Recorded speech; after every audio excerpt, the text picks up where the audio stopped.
We wanted to introduce Bernie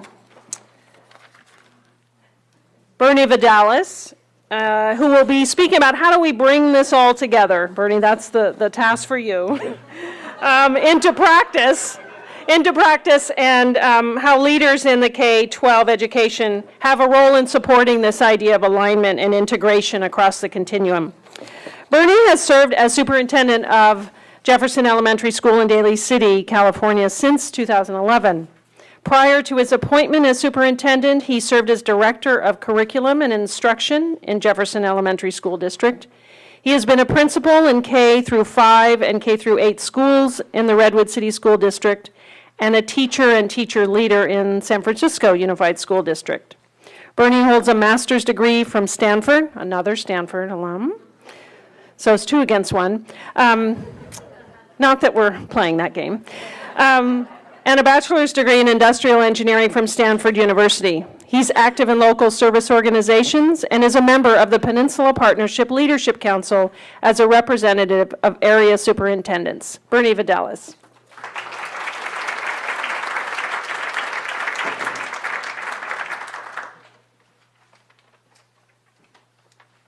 So it certainly is an honor to be asked to be here today, and just to steal a little bit from that math conversation, I hope just to be an example of how one school system aligns pre-K through 3. And I can ask the question, well, can you do that a different way? Can you do the same thing a different way? And certainly we can, and I'm sure that we have a variety of different ways present in this room about how districts are moving toward aligning their pre-K through 3 systems. And now I'm thinking it has to be 0 through 3 because there certainly is a lot more that we can do to align our whole system. And I guess that's what the purpose of this today, is to think of things as a system. And like that little boy in the video who got his cards and started organizing them and putting them in the right order, or at least the order that made sense for him, I'm sort of that way too. So I like to organize, I like to think of systems, and I like to make sure that things are simple and make sense. So today, I just hope to offer you a way that we've started to do this by it's clear that we are not the best. We can get better, but it's just one example of us working toward this. Let's see. Which one is it? The other one. Let's get rid of this one because that's like... I was so nervous because I knew that I was going to grab the wrong one, and I did. So, all right. So for me, it's always important to begin with why. Why do we do this work? And there's two purposes why, 2 very easy ones. And one of them is because it's the right thing to do. And for me, it's always important for myself to tap into the moral imperative, the moral purpose behind our work. And as educators, we have a moral purpose, and we should have a moral purpose. And each one of us has our own individual purpose, and I just want to share with you a little bit about mine. So if you've been to any of the PPLC Big Lift communication opportunities, you might have seen the video put out by Target, but it's a video that shows, I don't know, maybe 10 to 12 different individuals from different socioeconomic and ethnic backgrounds learning that they've been accepted to college. All right, so it just shows the joyfulness in their faces and that they've accomplished something and that they have a future path. So my moral purpose and imperative sort of is rooted there. And being in elementary school, I don't get to see that end of the path for those kids. But we always try to, and I always try to communicate, and I hope I do it effectively. My team is here at this table here. They can tell you how effectively we communicate this. But I like to think of the purpose of why we're doing this is because we want to get more kids ready for their future. All right? And we go through 8th grade, and so we talk a lot about we want kids ready for a college and career pathway when they get into high school. We don't want to make choices for them to take them off of that. We want them to be able to have the choices to make for themselves. And we also hear a lot about every student, all students, and that's daunting. And sometimes people check out when we talk about every and all. And so most of what I try to say is more students every year. So we need more students ready every year than we had in previous years. And that's doable. Our staff can get around that and can think, okay, if last year we got 400 kids ready, this year we can do 401. And I know that that's incremental, but I think we shoot for all and we expect more. That's sort of what we try to do. So that is important to me, partly because, and I think some of the research has demonstrated, that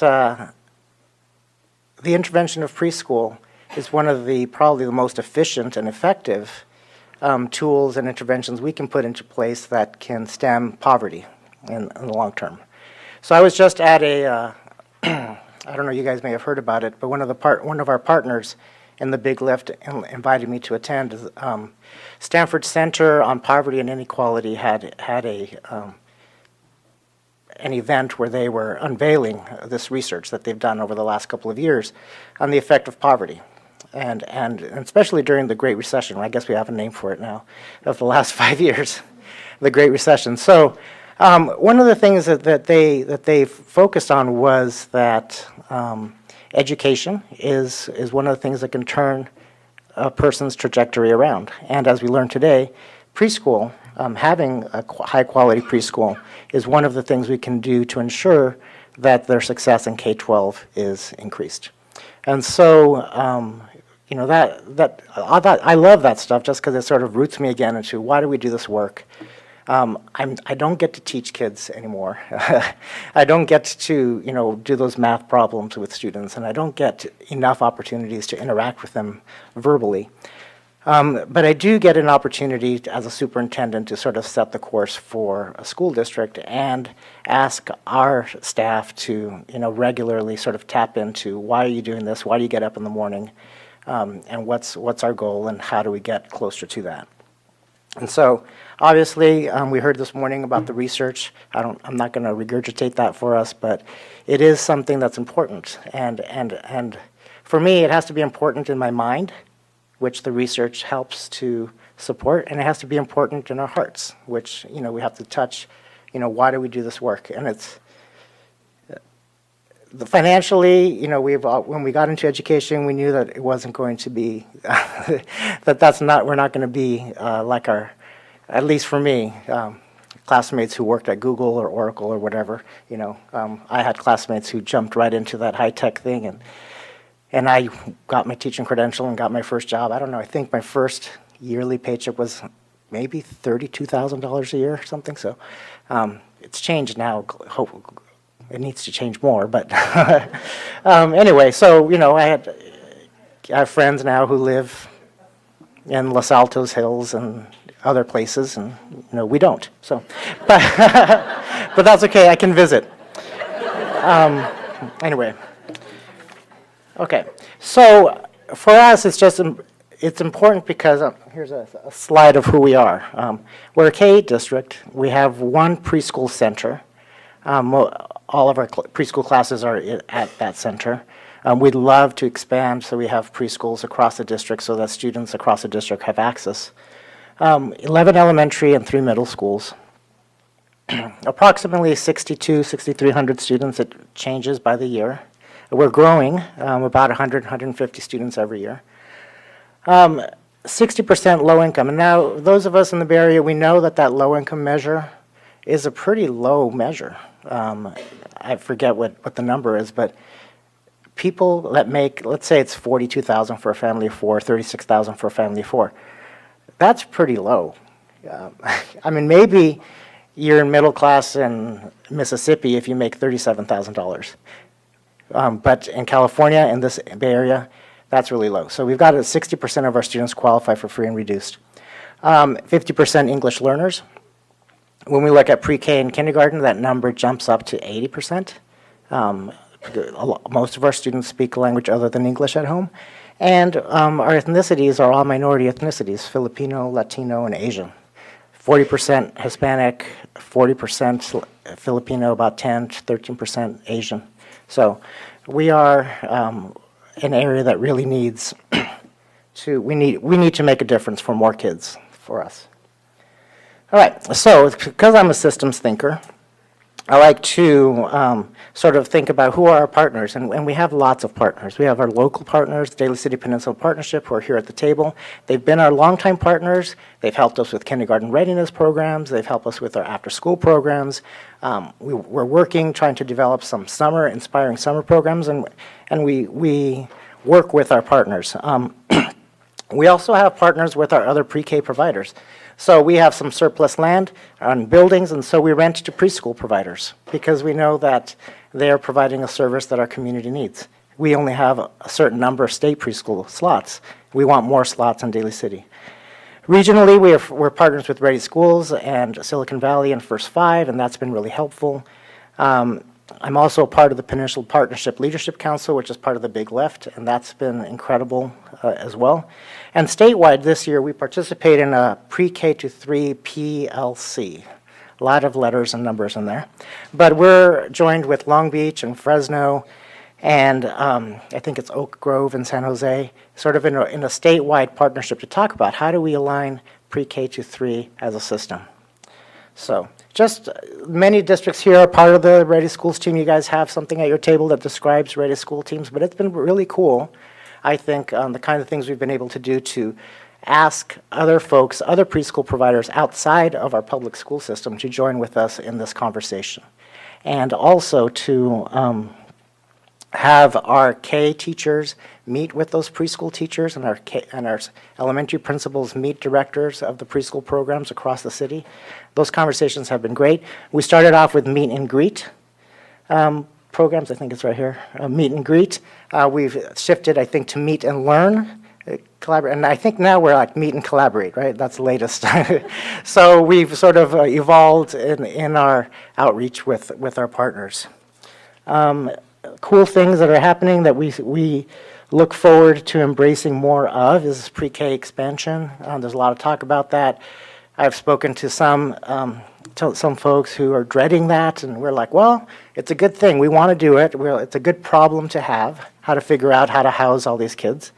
And then moving into developing inspiring summer programs as well as increasing our family engagement. So again, like I started, most of our school districts here are doing some of these activities, and certainly I know that we can learn from you.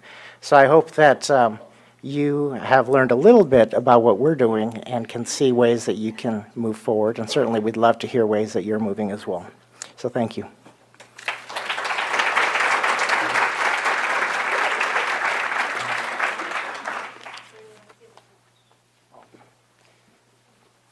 So, does anybody have a question or a comment? So Jane's walking around over here, and we have another mic over here.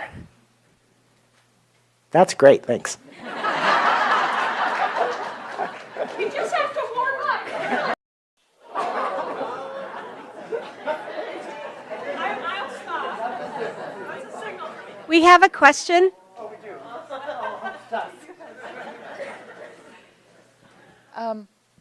Could you speak a little more about the family engagement component of the work that you've been doing, the efforts around that? I will have to defer to my team, because the good thing about being a superintendent is that I don't do a lot of the work. I just hear about it, and I can help provide some guidance and leadership around it. But if I can remember, so family engagement, we have a lot with our kindergarten readiness program. It's the summer. Is it a 6-week program or how? It's a 4-week program that we do with kids who have not had any preschool. And so we do some over the summer. There's at least 3 different parent sessions that we do to get parents involved and hearing about it. We struggle with family engagement just as much as you guys do. You saw our demographics. That means that there's parents who are working multiple jobs. And so getting parents involved and engaged in the typical school ways that we like to understand is difficult because there just isn't enough time. So one of the things that I want to encourage more of is just to demonstrate to parents that they can be engaged just by getting their kids to school. And that's one way, get your kids ready to come to school and ready to learn. And that's a valid and probably the most important engagement that we can have. Maybe they're not selling cupcakes, maybe they're not running around doing the walkathons or anything like that. That's okay. Get your kids to school, that's a valid, and it's probably going to help a lot more than raising the extra $10,000 the school needs. Anything else? Yes. Thank goodness I have a loud voice. I'll just use my outdoor voice. It's okay. Can you address more on how you got to the meet, the greet, the learn, the collaboration with the pre-K teachers, the K teachers, the directors, the principals? What was your process, and how can that be shared with other districts and communities? So I'm going to do something. I'm going to say, there's Pat Bohm right there, the lady in the green jacket. She can speak to that, and maybe Jane, you're right next to her, so she can probably answer it. So. So Jessica Mahaly and I can address this a little bit. We've been with the Ready Schools Team initiative since 2010. And we have an early childhood resource center called Our Second Home up, which is on JFK campus, which is part of the Jefferson School District. And what we were able to do was network with the pre-K providers in our area who were already familiar with our center and connect them with the kindergarten teachers who work for us during the summer in our K-to-K program and also work in the district, and get them together to articulate about curriculum, articulate about common problems, best practices, and it just evolved. And like Bernie had said, we started with a meet and greet dinner so they got to know each other, then evolved into a learning community. And then this next one, Ann Campbell, on February 4th, if anybody would like to join us, is going to be presenting on the Big Lift and letting them know about that initiative. And that's kind of how it evolved. We meet on a regular basis every month, every 2 months. And it's been wonderful. The First Five has been able to support this in order to get the articulation going. So one of the cool things that happened is that there was cross visits. So pre-K providers would visit our kindergarten classrooms and first grade classrooms just to see where the kids end up and what they have to learn and do. And then also our kindergarten teachers went and visited preschools, not just in our district, but also some of the private provider places, just to see where the kids come from, what they're learning, what they're doing. And then this end-of-year assessment really supports that knowledge, because now they get some information about their incoming kindergartners that we didn't have before. All right, great, thank you. Oh, she has one question back there, Jessica. I was just wondering if you could speak to the joint professional development. Oh, yeah, I did skip over that a little bit. So 2 years ago, when we started ramping up our Common Core readiness professional development, we realized that our preschool teachers were integral in that. And so we have developed, we invite our district preschool teachers to come in, because we can provide their subs and we can take care of those kinds of logistics for them. And so they sit alongside our TK and our kindergarten teachers in our Common Core standards training, learning and practicing and sharing what they're doing, so that we're preparing our students as early as we can. Do we invite our private preschool? We should invite them. So let's at least invite our private preschool providers, and they can figure out their subs and all that stuff. But at least they can come and join, and we can buy their food, I think. So all right, great.